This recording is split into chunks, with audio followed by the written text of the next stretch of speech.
From the National Newsroom of the Canadian Press, I'm Karen Rebo. Canada is hosting a prominent Russian widow today as it sanctions 13 more Russian police, prison, and intelligence officials for their role in the poisoning, imprisonment, and death of opposition leader Alexei Navalny.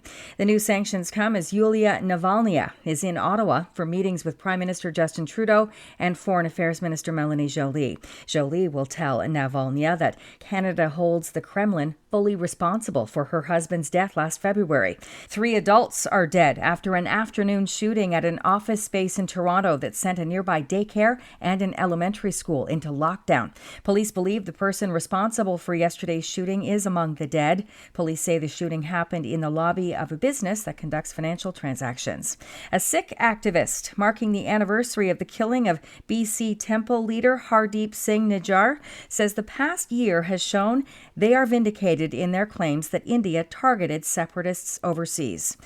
Gurpatwant Singh Panam, a New York-based activist who himself has been targeted in a plot involving India, says Nijjar's murder outside a temple in Surrey last June won't deter activists' bid to hold non-binding votes on Sikh independence. Panam says the next vote is slated for Calgary, July 28th, with plans calling for referendums in Sikh communities around the world over the next few years. If the cost of running or organizing Khalistan referendum is a bullet, I'm ready to face that bullet. 4 Indian nationals are all accused of murder and conspiracy in connection with Nijjar's killing that threw Canada's relations with India into disarray. U.S. President Joe Biden is taking an expensive election year step to offer relief to potentially 500,000 immigrants who don't have legal status in the U.S.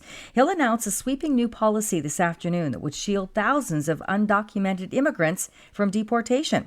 As Ontario deals with an expected prolonged heat wave that moved into much of the province yesterday, a coalition of tenant and environmental advocacy organizations backed by seniors and disability rights groups are demanding the City of Toronto bring in a maximum temperature bylaw.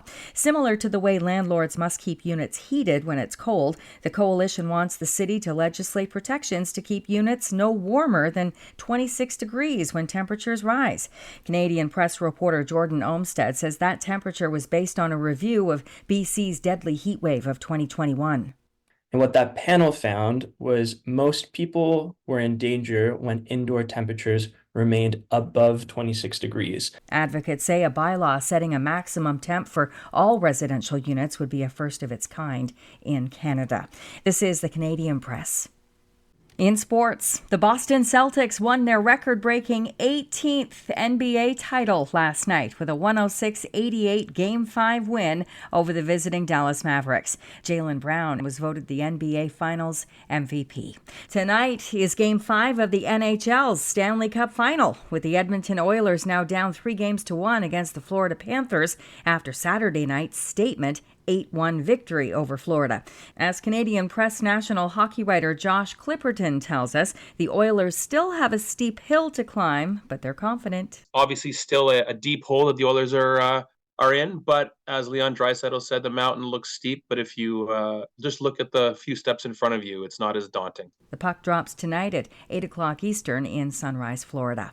And the Boston Red Sox slugged 4 solo home runs in Toronto in their 7-3 win over the host Blue Jays last night. From the Canadian Press, I'm Karen Rebo. Thanks for listening. Don't forget to follow and subscribe. For more of today's top stories, visit thecanadianpressnews.ca.